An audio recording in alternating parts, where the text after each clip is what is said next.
સુરત મહાનગરપાલિકાની તો હજી સુધી મેયરના નામની જાહેરાત કરવામાં નથી આવી। સુરતમાં મેયરના નામમાં અહીંયા વિલંબ થઈ રહ્યો છે।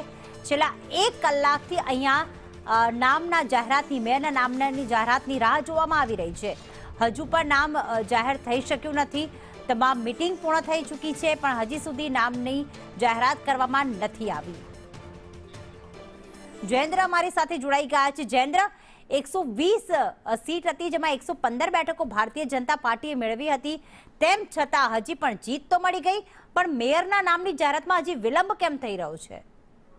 બિલકુલ, જે રીતે વાત કરવામાં આવે ત્યારે એક કલાકથી વધુનો સમય વીતી ગયો છે, પરંતુ હજી સુધી mayor, deputy mayor, standing chairman, પક્ષ નેતા, દંડક તમામ નામોની જાહેરાત હજી સુધી કરવામાં નથી આવી।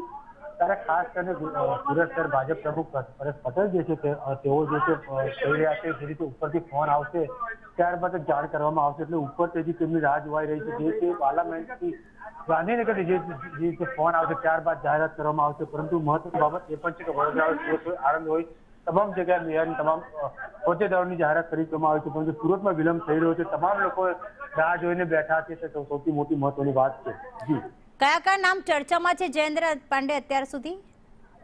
બિલકુલ, આપણે ચર્ચાની વાત કરવામાં આવે ત્યારે ખાસ કરીને તેમાં પ્રતિભાબેન દેસાઈ જે વોર્ડ નંબર 20ના છે અને વોર્ડ નંબર 10ના ઉર્વશીબેન પટેલ, વોર્ડ નંબર 9ના નેન્સી શાહ, જે મહિલા મેયર માટે જે છે નામ ખાસ કરીને સંભવિત લાગી રહ્યા છે। તે ઉપરાંત રાજન પટેલ જેઓ સ્ટેન્ડિંગ ચેરમેન રહી ચૂકે છે, ફરી પાછી તેમને સ્ટેન્ડિંગ ચેરમેન બનાવે તેવી શક્યતાઓ જોવા મળી રહી છે। ત્યારે ડેપ્યુટી મેયર અને જે દંડક છે તે ખાસ હિન્દી ભાષાનો બનાવતી હાલ શક્યતાઓ જોવા મળી રહી છે। જી બિલકુલ, આભાર જયેન્દ્ર તમામ વિગતો માટે।